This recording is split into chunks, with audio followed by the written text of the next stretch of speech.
Esta sesión la vamos a dedicar al estudio de la concepción materialista de la historia, el materialismo histórico, se llama también, impartido por Unión Proletaria. Gracias por vuestra asistencia y vamos a ayudarnos para la explicación con un PowerPoint, una presentación de imágenes. Vale. Al igual que en la sesión anterior, vamos a dividir el tiempo en tres partes. Una ponencia que intentaré ajustarme a la media hora, un pequeño cuestionario para, digamos, fijar algunas ideas, asimilarlas un poco mejor, y luego ya un debate libre, abierto. Intentaremos ceñirnos al tema, pero bueno, también sin demasiada rigidez. Bueno, los contenidos principales van a ser las premisas materiales de la sociedad, la dialéctica de la sociedad, es decir, esos elementos de la sociedad puestos en movimiento, y por último, los resultados históricos de ese proceso, que han sido los modos de producción sucesivos que se han dado a lo largo de la historia. El objetivo central que tenemos en esta sesión es tratar de comprender, digamos, el mecanismo general de desarrollo de la sociedad humana, lo que podríamos llamar las leyes objetivas generales. No entramos en cada etapa particular, que cada etapa tiene sus propias leyes, sino lo que son leyes válidas para todas las etapas de desarrollo de la sociedad humana.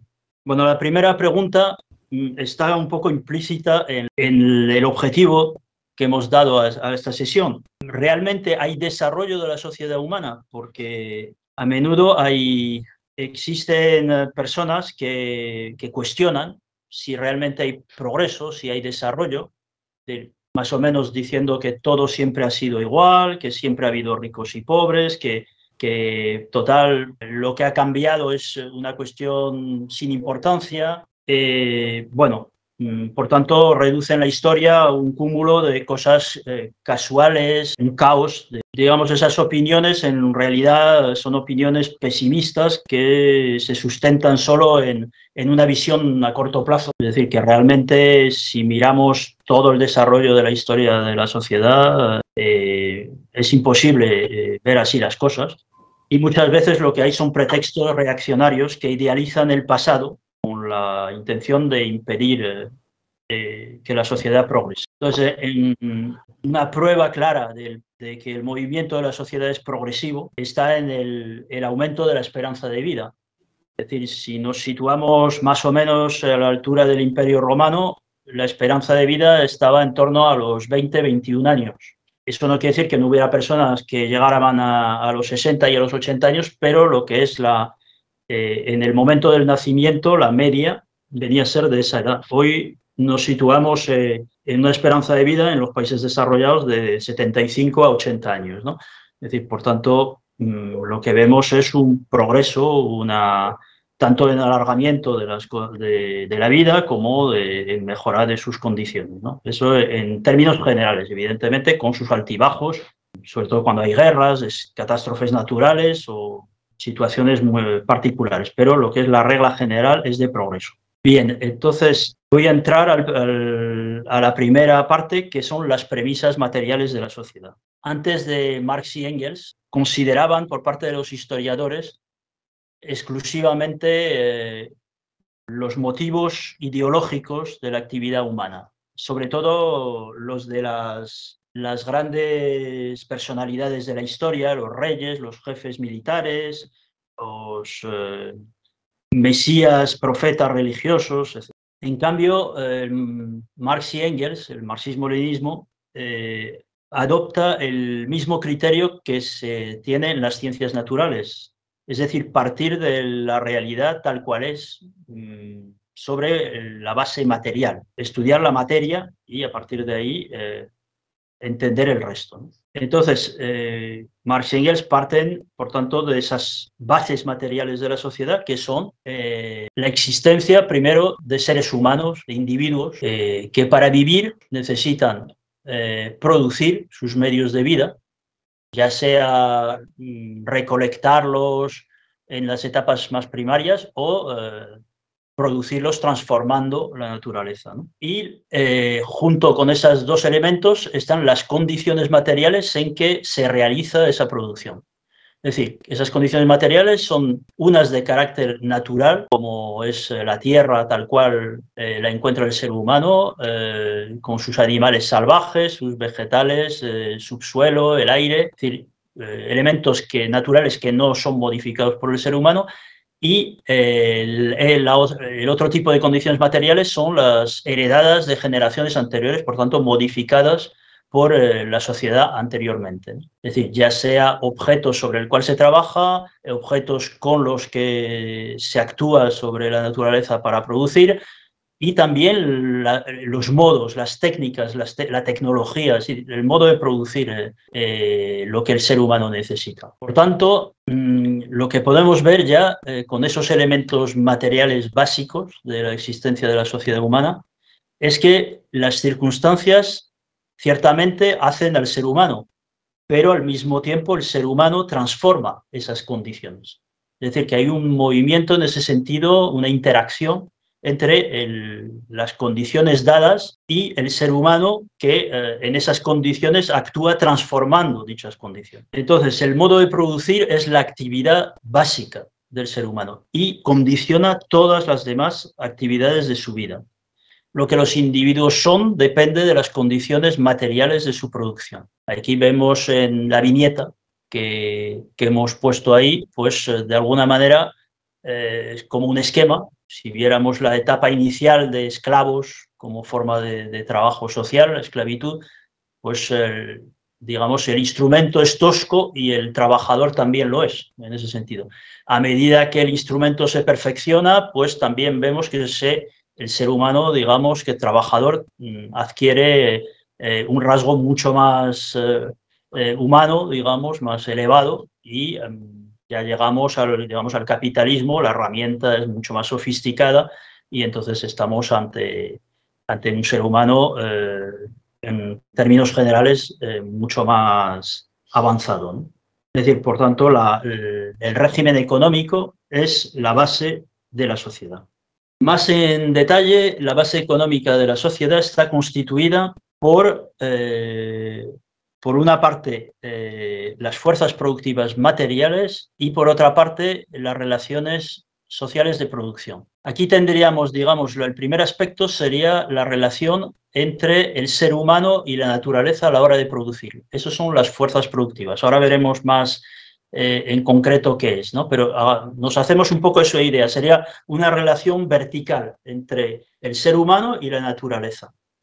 Y, en cambio, las relaciones de producción sería una relación horizontal, es decir, la relación de unos seres humanos con otros a la hora de producir. Ahora vamos a ver en detalle cada una de estas cosas. Las fuerzas productivas, que es el primer aspecto. Entonces, las fuerzas productivas materiales son de dos tipos. Uno, subjetivas, es decir, los seres humanos dotados de capacidad o fuerza de trabajo, ¿no? En definitiva, los trabajadores, ¿no? Esa fuerza de trabajo o capacidad de trabajo la define Carlos Marx en El Capital como el conjunto de condiciones físicas y espirituales que se dan en la corporeidad, en la persona viviente, en la personalidad viviente, y que esta personalidad pone en acción a la hora de producir objetos útiles de cualquier clase. Entonces, este sería el aspecto subjetivo de las fuerzas materiales y luego está el aspecto subjetivo, que son los medios de producción. Entonces, los medios de producción, a su vez, se subdivide en el objeto de trabajo, que es la materia que se va a transformar en el proceso de trabajo. Vamos a, utilizando el ejemplo del alfarero, pues va a ser la arcilla, vamos a decir. La arcilla con la que va a hacer una vasija, ¿no? Entonces, en ese objeto de trabajo, digamos, por regla general, lo que va a manejar el trabajador es la materia prima, pero también en algunos trabajos se maneja la materia natural bruta, es decir, la materia que no ha sido previamente trabajada por otros trabajadores, por tanto, tal cual sale de la naturaleza. No hay tantas actividades donde se trabaje la materia natural bruta. Tendríamos, por ejemplo, la minería, es decir, donde el mineral es tal cual la naturaleza lo ha producido. Tendríamos la pesca, donde los peces van libremente por el mar y se reproducen y ahí echamos las redes y cogemos los peces tal cual nos lo brinda la naturaleza. Pero, por ejemplo, un ejemplo de materia prima, en cambio, sería los árboles de una plantación forestal. Es verdad que son naturales, están en la naturaleza, pero han sido plantados, es decir, son fruto de un trabajo humano previo, ¿no? Entonces, sobre esa materia prima se corta, en este caso, los árboles, y se convierte en madera con la cual se van a hacer pues, estructuras en la construcción o muebles, o en fin, sería una materia prima. Y luego están lo que se llaman materias auxiliares que no forman realmente el objeto que se va a producir, pero sí son necesarias a la hora de producir ese objeto. Lo más clásico, vamos a decir, son los elementos de energía que son necesarios para producir. Por ejemplo, la electricidad en una herramienta, es decir, es necesario esa materia auxiliar que es la electricidad, o la gasolina, el gasoil, el carbón en una locomotora antigua, es decir, son materias auxiliares sin las cuales no se puede producir un objeto un bien que luego va a ser consumido, pero como tal tiene poco que ver en el aspecto con lo que luego va a ser el bien final, ¿no? Es decir, vamos a decir que lo central del objeto de trabajo es la materia prima. Y la otra parte de los medios de producción son lo que se llaman los medios de trabajo. Entonces, los medios de trabajo son, por una parte, los instrumentos de trabajo, herramientas, máquinas, y por otra parte, el lugar donde se despliega el trabajo. Es decir, hace falta, vamos a decir, un suelo o hace falta una superficie de agua de mar, que es un pescador. Es decir, luego hace falta un local, o hace falta un barco, hace falta, es decir, un lugar donde se va a poder desenvolver la actividad laboral. Esto en cuanto a las fuerzas productivas. Las relaciones de producción, que decía que es la relación horizontal de los seres humanos entre sí, son las que los seres humanos contraen en la producción social independientemente de su voluntad, porque no eligen. Es decir, ahora mismo, por ejemplo, en el capitalismo, un obrero no elige cómo se relaciona con su patrón. Es decir, simplemente tiene que tener un patrón, si no, no tiene trabajo. Es decir, eso viene dado. El esclavo tampoco elegía. Es decir, elegían por él y tenía que ser esclavo, etc. Es decir, son, independientemente de la voluntad del trabajador, son relaciones entre los que van a intervenir de un modo u otro en la producción. Y esa relación va a depender de la fase de desarrollo de las fuerzas productivas materiales. Es decir, cuanto más atrasadas son esas fuerzas productivas, vamos a decir que son herramientas más duras, pero menos productivas, menos, para que nos entendamos, y entonces es adecuada a ese tipo de herramientas la forma de esclavitud, porque el esclavo no tiene ningún interés ni en el trabajo ni en las herramientas, es obligado a trabajar y por tanto cualquier herramienta que fuera compleja no la manejaría en condiciones por falta de interés. A lo largo de la historia, a medida que se progresa en el carácter de esas fuerzas productivas, la relación social cambia, es decir, se convierte el aspecto, digamos, de obligación, sigue imperando, sigue habiendo explotación, clase dominante, clase dominada, pero, digamos, cada vez el trabajo tiene un contenido de mayor interés para el trabajador. Por eso el siervo trabaja la mitad del tiempo para el señor, la mitad del tiempo para sí. El obrero cree que trabaja todo el tiempo para sí, para su salario, aunque no es cierto, pero esto es una cuestión que veremos más adelante. Es decir, por tanto, lo que hay que fijar como idea es que así se desarrollan las fuerzas productivas, así cambian las relaciones de producción, es decir, la forma de relacionarse los sujetos humanos que intervienen en la producción. Bien, sobre esa base o estructura económica de la sociedad, que decíamos, fuerzas productivas, relaciones de producción, se levanta ya todos los demás aspectos de la vida social, lo que llama Marx la superestructura jurídica y política y la conciencia que se tiene de toda la sociedad, es decir, de la base material y de la superestructura, ¿no? Entonces, el modo de producción de la vida material es lo que determina lo demás, la vida social, política, espiritual, en última instancia. Es importante subrayar que solo es cierto eso en última instancia. Es decir, en determinados momentos no tiene por qué ser así. Es decir, la conciencia no es inmediatamente igual a las condiciones de vida que se tiene. Es decir, una persona puede de alguna manera alienarse, enajenarse de la realidad que vive y, por tanto, actuar de una forma que no es acorde con lo que realmente es la vida que lleva, ¿no? Por eso hay que mirar que esto es una ley general que se cumple, digamos, al paso de los años, los decenios, los siglos, es decir, es una ley general, pero no en cada momento particular.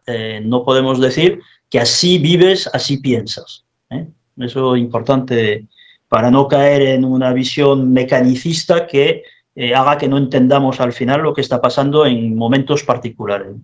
Ahora pasamos a poner en movimiento esos elementos que componen la sociedad. Es decir, vamos a ver cómo se interrelacionan de tal manera que entran en contradicción entre ellos y en lugar de ser la sociedad un montón de cosas aisladas y estáticas, esa interacción de esos elementos, esas contradicciones entre ellos, va a producir un movimiento, una acción ascendente, ¿no? Entonces, la dialéctica lo llamamos la dialéctica de la sociedad, que es entender ese movimiento, que es un movimiento, a fin de cuentas, progresivo, ¿no? Entonces, a lo largo de los años, del trabajo que realizan los seres humanos, las fuerzas productivas están cambiando constantemente, se mejoran, se desarrollan, manteniéndose unas determinadas relaciones de producción.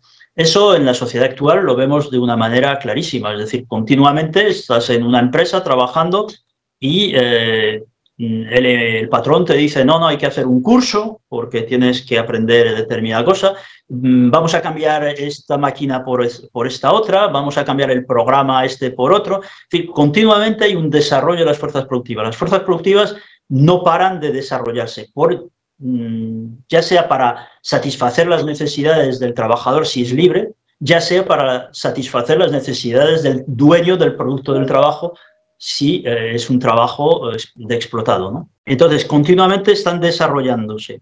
Pero al llegar a una determinada fase de desarrollo, esas fuerzas productivas materiales de la sociedad entran en contradicción con las relaciones de producción que estaban establecidas, las relaciones también de propiedad, que es lo mismo. La propiedad es la expresión jurídica de las relaciones de producción. Entonces, esas relaciones de producción que engendraron esas fuerzas productivas, resulta que esas fuerzas productivas, digamos, ya se ven estorbadas por esas relaciones de producción. Esas relaciones de producción se convierten en un obstáculo y hay que suprimirlas, pero solo lo puede suprimir una revolución social. Es decir, por sí solas las fuerzas productivas, los objetos no van a tomar decisiones. Eso sí, las fuerzas productivas incluyen la fuerza de trabajo y el trabajador. Entonces, ese sí puede cambiar las cosas, pero en unas determinadas condiciones que ahora vamos a ver, ¿no? Entonces, lo importante es entender eso. Hay un refrán sencillo de la dialéctica para entender esos elementos, esos cambios, que tanto va el cántaro a la fuente que al final se rompe, ¿no? Pues es un poco eso, se acumula un cambio hasta que ya no cabe dentro de la caja y rompe la caja, ¿no? Entonces, vamos a ver todo ese proceso. Eso ocurre en todo, es decir, lo vemos, esos cambios cualitativos, lo vemos, por ejemplo, cuando hervimos agua, ¿no? Es decir, el agua es líquida y cuando llega a 100 grados se convierte en vapor. Es decir, es automático, nadie lo hace de ninguna... Es decir, no requiere la voluntad de nadie, es un proceso simplemente con aumentar la temperatura. Pero en cambio en la sociedad no es así.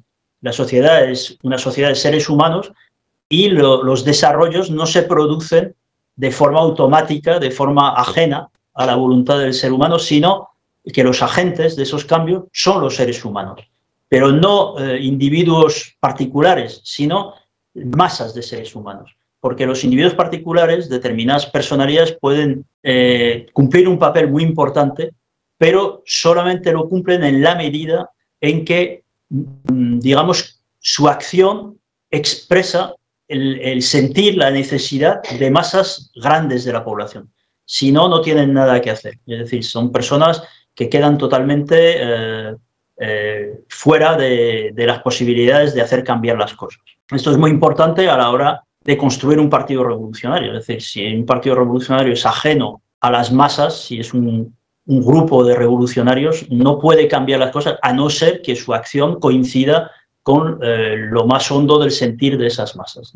Lógicamente, al ser masas formadas por seres humanos, solo van a actuar de una determinada manera, es decir, hacer, por ejemplo, la revolución, si en esas personas que forman las masas ha madurado, por lo menos hasta cierto punto, la conciencia de que la revolución es necesaria. En el fondo, la conciencia de que hay un conflicto entre las fuerzas productivas sociales y las relaciones de producción. Ese conflicto, ¿cómo se expresa? Pues se expresa fundamentalmente en que esas fuerzas productivas generan situaciones de crisis, situaciones en que las relaciones de producción bloquean ese desarrollo, las paralizan, la gente se queda sin trabajo y la gente, de alguna manera, su miseria, su situación, su sufrimiento le obliga a actuar, le obligan, en el fondo, a avanzar hacia esa revolución. Entonces, es necesario, por tanto, que se tome conciencia de lo que ya la realidad material está reclamando. Pero claro, la conciencia no es igual de todo el mundo. Los miembros de la sociedad no tienen todos las mismas opiniones sobre si es necesaria la revolución. ¿Por qué? Pues porque unos se benefician de las relaciones de producción que existen, mientras que otros sufren esas relaciones de producción. Unos son explotadores y otros son explotados. Los explotados sí desean la revolución. En cambio, los explotadores, vamos, de ninguna manera. Entonces, las relaciones de producción lo que hacen es en las sociedades, por lo menos desde el Neolítico para acá, es agrupar a los individuos en distintas clases sociales enfrentadas entre sí. Y va a ser la lucha entre esas clases sociales la que va a decidir la suerte de una revolución, es decir, la suerte de ese cambio de las relaciones de producción acorde con el nuevo carácter de las fuerzas productivas. ¿Qué son las clases sociales? Vamos a ver un poco más en detalle, tal como lo explica Lenin en una gran iniciativa. Son grandes grupos de seres humanos que se diferencian entre sí, primero por el lugar que ocupan en un sistema de producción social históricamente determinado. Por ejemplo, son dominantes o dominados, son explotadores, son explotados, ¿no? Por las relaciones en que se encuentran con respecto a los medios de producción, pues propietarios o desposeídos. Por el papel que desempeñan en la organización social del trabajo, es decir, si son los que deciden cómo se va a organizar el trabajo o su tarea es hacer el trabajo y obedecer lo que le digan que tiene que hacer. Y como consecuencia de todo eso, por el modo de percibir la riqueza que se les paga y la proporción. Es decir, unos serán ricos y otros serán pobres, ¿no? Las clases son grupos humanos, uno de los cuales puede apropiarse el trabajo de otro por ocupar puestos diferentes en un régimen determinado de economía social. Bien, una vez que hemos visto las clases, volvemos al problema de la conciencia necesaria para esa revolución social. Tenemos, por una parte, que la ideología revolucionaria es indestructible porque es el reflejo teórico de las contradicciones fundamentales del modo de producción y brota como conciencia de la clase que padece esas contradicciones y necesita solucionarlas. Aquí en la viñeta que tenemos expuesta vemos cómo mientras esas relaciones de producción no están en conflicto con las fuerzas productivas, digamos, los explotados están divididos entre sí y domina el capitalismo. En una fase en que ya entran en conflicto las fuerzas productivas desarrolladas con las viejas relaciones de producción, los explotados ven que para sobrevivir necesitan unirse y enfrentarse a los explotadores.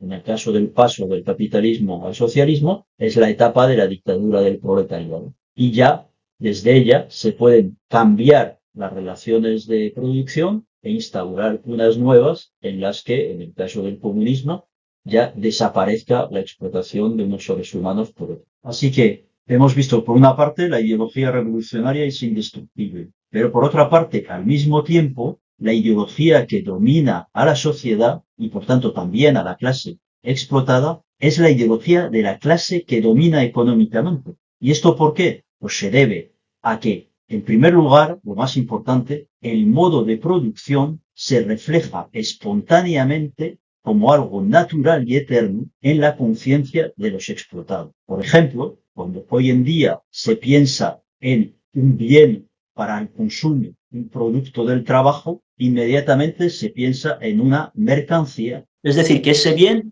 para tenerlo, tiene que pagar por él. Nadie se le ocurre que pueda adquirirlo de otra manera que no sea pagando. Es lo elemental. Otro ejemplo, el trabajo. Es decir, la gente quiere trabajar. ¿Y qué quiere decir por querer trabajar?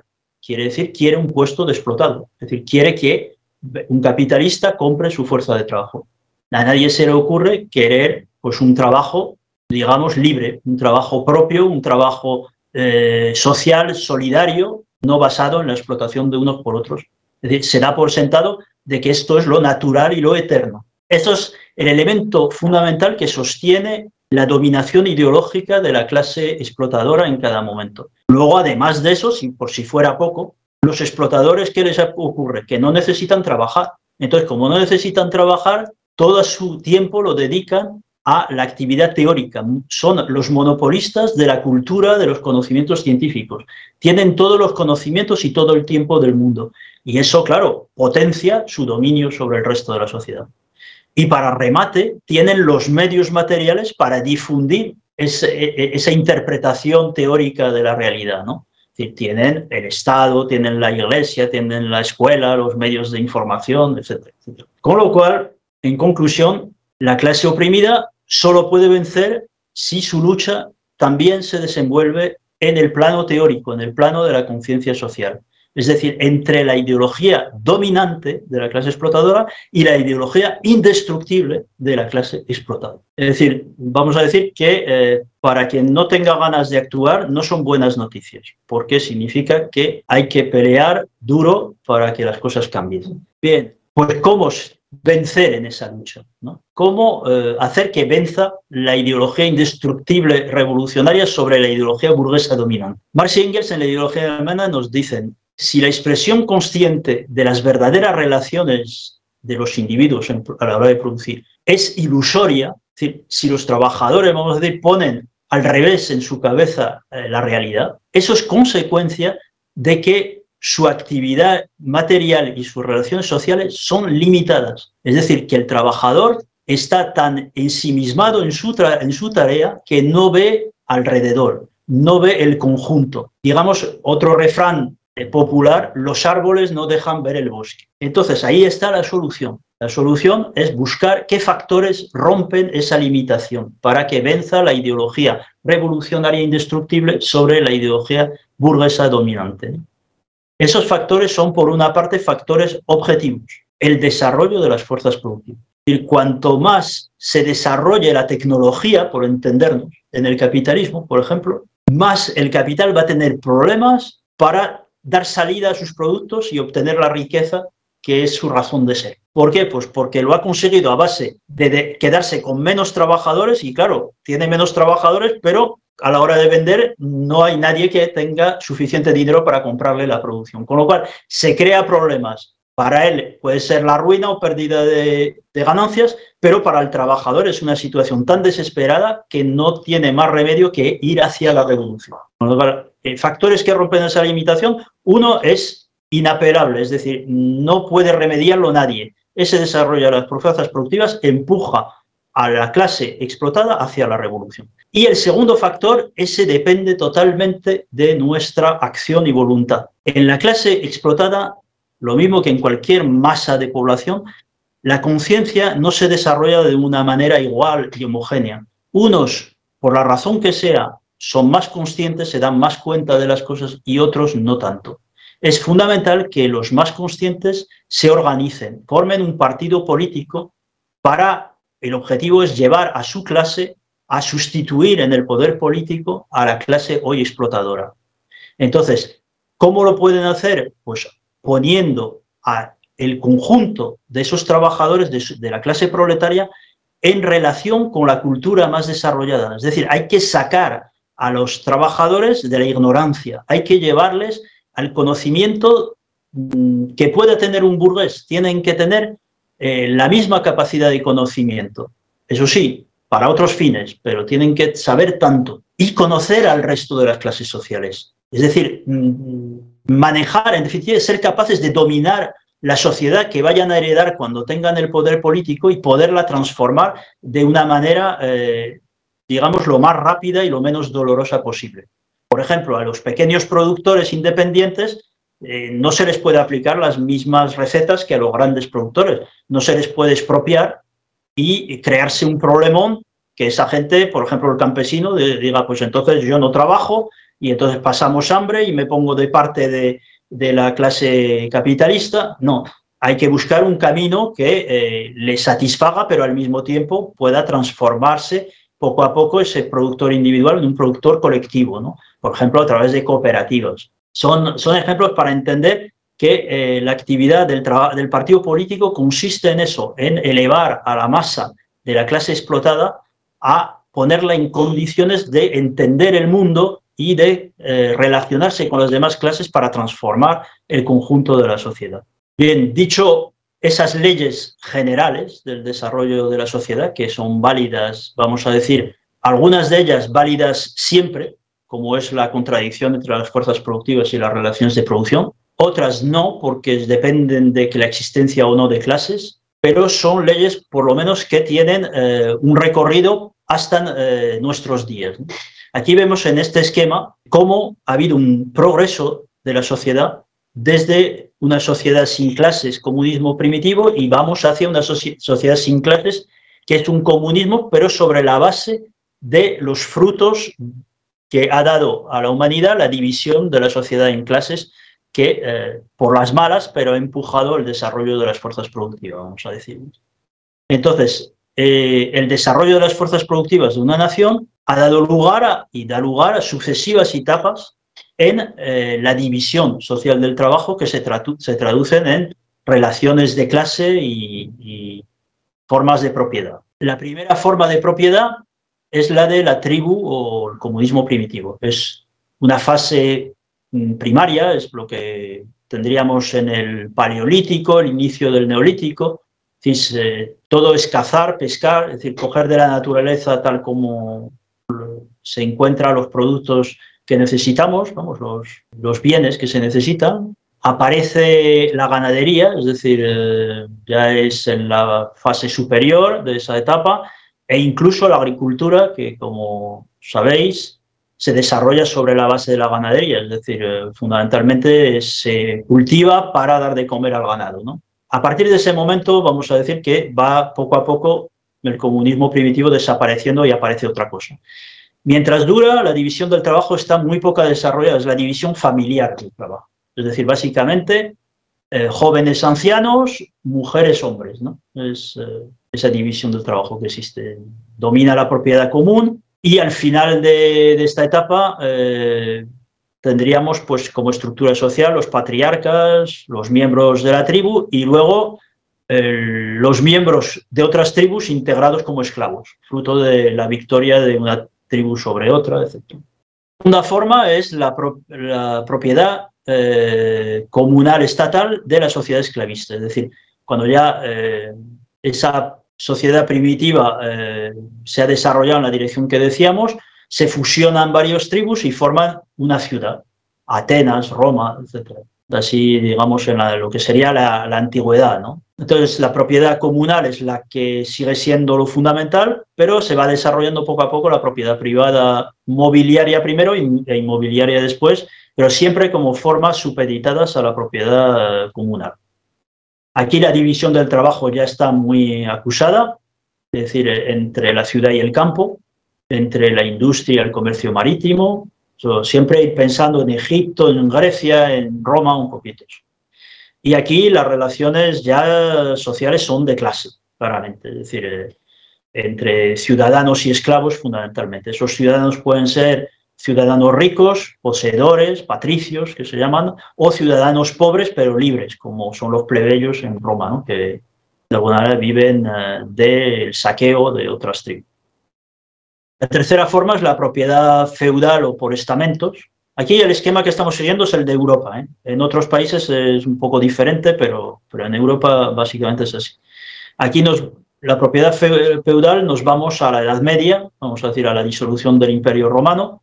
El punto de partida es el campo, son las tribus germánicas que sobre la base de su estructura militar, digamos, van a producir pues una sociedad de campesinos que son siervos en el sentido de que pagan un tributo al señor que los va a proteger, señor que va a ser la noble o clero, ¿no? Es decir, la iglesia. Entonces van a pagar una renta feudal, primero en forma de trabajo, por ejemplo, 3 días en el campo propio, 3 días en el campo del señor, después en especie, pues un saco de trigo para mí, otro para el señor, y finalmente, a medida que se desarrolla la producción mercantil, en dinero, pues pagando una renta, que la forma renta todavía dura hoy, aunque su contenido ya no es el mismo, pero se perdura como forma. En las ciudades, lo equivalente a la estructura del campo son los gremios artesanos, es decir, son como si fueran pequeñas industrias, pequeños talleres, pero con un régimen muy rígido, donde es muy difícil que cambien las condiciones de trabajo, está todo reglamentado y de alguna manera tiene poca posibilidad de cuestionar las condiciones de vida de entonces. Aquí la propiedad, salvo la de los señores, por tanto la propiedad feudal, el resto va a ser idéntica al trabajo individual de cada uno. Es decir, cuanto más trabaja el campesino, más su hacienda va prosperando y va acumulando una propiedad. Y por tanto hay una unidad entre propiedad y trabajo, ¿no? La cuarta forma de propiedad es la capitalista.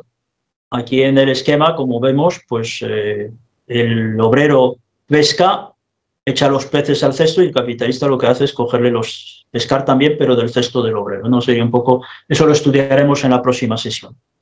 Entonces, ¿cómo se forma el capitalismo desde el feudalismo? Pues los siervos de la Edad Media, a medida que pagan sus deudas con el señor, se liberan, etcétera, pues sobre todo si se van a las ciudades, se convierten en los primeros burgueses, los primeros vecinos libres, se instalan en las afueras de las ciudades, los burgos, que se llamaba, de ahí la expresión burgueses, y bueno, pues así es la incipiente burguesía.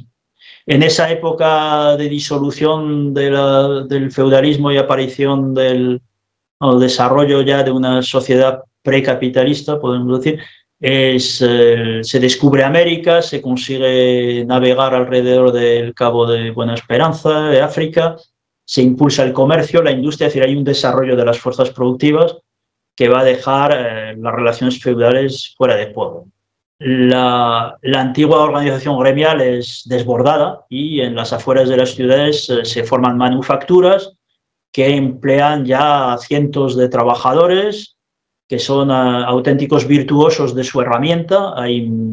Hay cientos de trabajos hasta el más mínimo detalle, porque no existen máquinas todavía, son herramientas. Entonces, cada uno es como, pues, como un violinista, pero con su herramienta, ¿no? Entonces, esto el capitalista lo va a vencer porque, claro, cuando su ganancia depende de obreros tan peritos en su trabajo, le dan una fuerza a eso al obrero que no le conviene al capitalista. Entonces la máquina se va a introducir fundamentalmente para eliminar esa capacidad de resistencia que tiene el obrero, de decir, soy yo el único que sabe manejar esta herramienta. Ahora va a decir, no, la herramienta la maneja una máquina y mucho mejor que cualquier mano humana, ¿no? Y entonces pues aparece la máquina, la gran industria, y ya el obrero está totalmente vendido al patrón, no tiene forma individual de resistirse, ya solamente forma asociativa, ¿no? Entonces, la máquina además es muy importante porque suprime la base técnica de la división del trabajo. Es decir, ya a partir de la aparición de la máquina, y hoy ya, por ejemplo, que todo se puede manejar una fábrica con un teclado de ordenador, ahora mismo ya da igual seas niño, sea mujer, sea hombre, sea lo que sea, es decir, no hay razón técnica para que haya división del trabajo, solo hay razones económicas, sociales, políticas, ¿no? Y por tanto está establecida la base para el comunismo. A medida que se transformaba ese modo de producción, la burguesía se enriquecía y entonces acumulaba capacidad de conquistar el poder político, desplazando otras clases y desde el poder político completar toda la transformación económica hasta eliminar los residuos de toda la sociedad feudal antigua, ¿no? Que eso se dio a lo largo del siglo XIX y principios del XX, ¿no? Aquí en Europa. Toda la sociedad se va dividiendo cada vez más en dos grandes campos enemigos, en dos grandes clases que se enfrentan directamente, la burguesía y el proletariado. Aquí, cuidado, son dos grandes clases en tendencia. Eso no quiere decir que desaparezcan clases intermedias. Siguen existiendo y se reproducen, aparecen nuevas formas continuamente. Es decir, esto es un mecanismo vivo, pero, vamos a decir, las dos clases decisivas cada vez abarcan más al conjunto de la sociedad. Como conclusión, el manifiesto del Partido Comunista nos dice que la burguesía produce, ante todo, sus propios sepultureros. Su hundimiento y la victoria del proletariado son igualmente inevitables. Esto es lo que demostraremos en las siguientes sesiones. La próxima sobre el modo de producción capitalista, trataremos de dilucidar cómo es, y luego las siguientes ya nos meteremos en el socialismo científico con la explicación de en qué consiste la transformación del capitalismo en socialismo y cómo se consigue, cómo se lucha por ello. Pues nada, muchas gracias por vuestra atención y ahora pasamos a la segunda parte, que es tratar de afianzar la comprensión de lo explicado con unas preguntas trampa, vamos a decir, a ver si conseguimos responderlas y en la discusión a lo mejor pues también nos ayuda a si algo no había quedado suficientemente claro o hemos leído cosas y nos han llevado por un camino no del todo científico, pues a aclararlo, ¿no? Entonces aquí tenéis en pantalla un código QR o bien una dirección web, wuclap.com, para poder acceder a ese cuestionario y podéis contestar a las preguntas. Tenéis que, una vez que habéis accedido a la página de wuclap.com, os doy unos segundos, un minuto o tal para poder entrar, wooclap.com. Si aparece ahí la pantalla, WooClap, elija un nombre de usuario, pues eso ya, el nombre que queráis personalmente. Entonces, la primera pregunta, ¿cuál de estas afirmaciones es cierta? Primera opción, las personas dependen de circunstancias que no pueden cambiar. Segunda opción, las personas dependen de circunstancias que pueden cambiar a voluntad. La tercera, las personas pueden cambiar sus circunstancias según las posibilidades reales de esas circunstancias. Y la cuarta, las personas no dependen de sus circunstancias. Bueno, cuando hayáis dado al número que corresponda, pasamos a la siguiente. Aquí se ve la respuesta correcta, sería la tercera. Y nadie ha contestado a la primera ni a la cuarta, sino a la segunda. Entonces,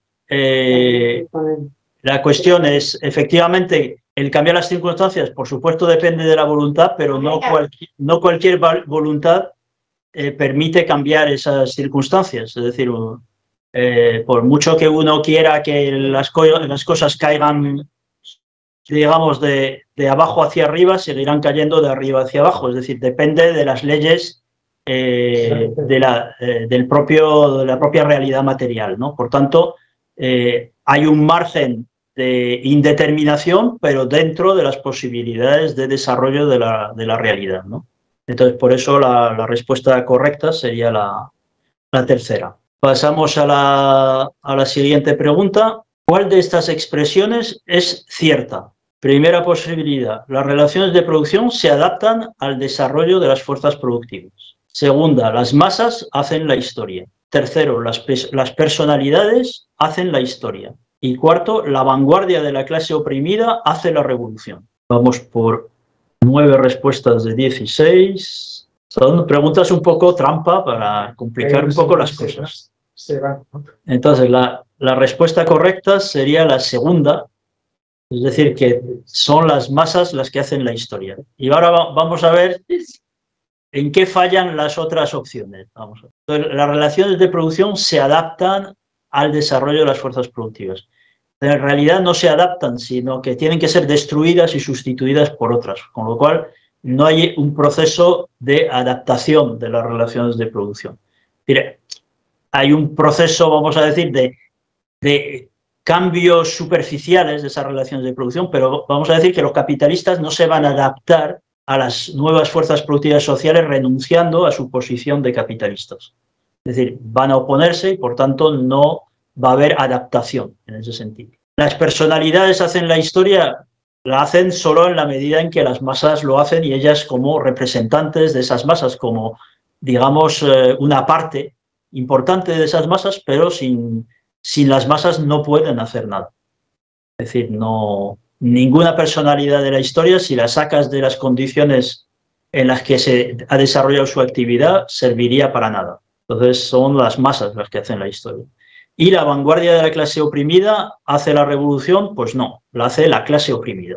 La vanguardia lo que hace es ser parte de ese proceso, ayudar a que la revolución se haga, pero la vanguardia sola, sin las masas de la clase, no puede hacer una revolución. Es decir, contra las masas de una clase no es posible hacer una revolución. Una vanguardia que siempre es una minoría de la clase no puede.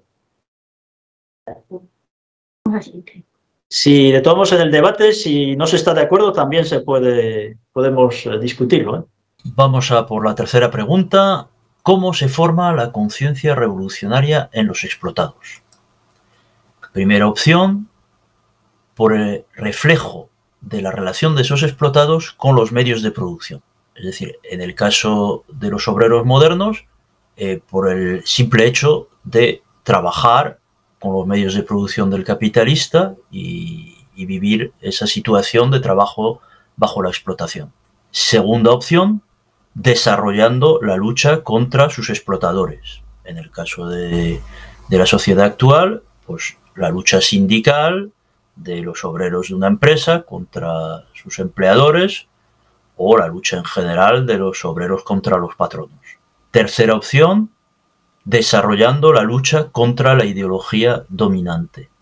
Es decir, basta con luchar en el plano teórico contra las ideas de la clase dominante y elaborar sobre la base de la crítica la ideología revolucionaria alternativa a la ideología dominante. Y la cuarta opción sería desarrollando la lucha de clase de los explotados, tanto en el plano económico como político como teórico. Así que tenéis ahora la posibilidad de contestar a una de esas cuatro sobre cómo se forma la conciencia de los explotados y adelante y esperamos a tener las respuestas y vamos a dar cuál es la correcta. La respuesta correcta es la cuarta, que es necesario para adquirir esa conciencia revolucionaria desarrollar una lucha de la clase en el plano económico, político y teórico. Las otras tres no son suficientes, como bien habéis contestado, puesto que todos vosotros habéis contestado correctamente. Las otras tres son útiles, son necesarias en parte, pero no son suficientes. Así que pasamos entonces ahora a la cuarta y última pregunta. ¿Cuál de estas expresiones es falsa? Primera opción, una clase explotada siempre se acaba convirtiendo en la nueva clase dominante. Segunda opción, la división social del trabajo es la base de la división de la sociedad en clases. Tercera opción, la naturaleza de las fuerzas productivas es la causa última de la división del trabajo. Y cuarta opción, la industria capitalista suprime la necesidad de la división clasista del trabajo. Entonces se trata de contestar cuál de ellas es falsa. Tenéis aquí la pregunta y las opciones, así que id contestando y cuando tengamos suficientes respuestas, pues vemos cuál es la correcta. La respuesta correcta es la primera de ellas, es decir, no es cierto que una clase explotada se acabe convirtiendo siempre en la nueva clase dominante. Históricamente, en el paso de la sociedad esclavista a la sociedad feudal, la clase explotada de la sociedad esclavista eran los esclavos y no se convirtieron en la nueva clase dominante, sino que eran los señores feudales, que venían tanto de los guerreros de las tribus germánicas como de los patricios romanos.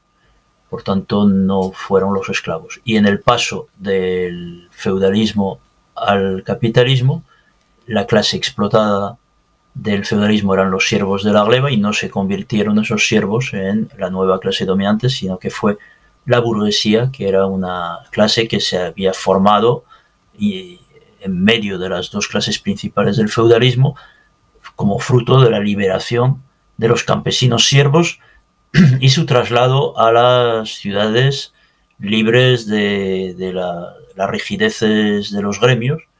Se convirtieron en burguesía capitalista, y esa fue la nueva clase dominante de la sociedad nueva capitalista. Pues nada,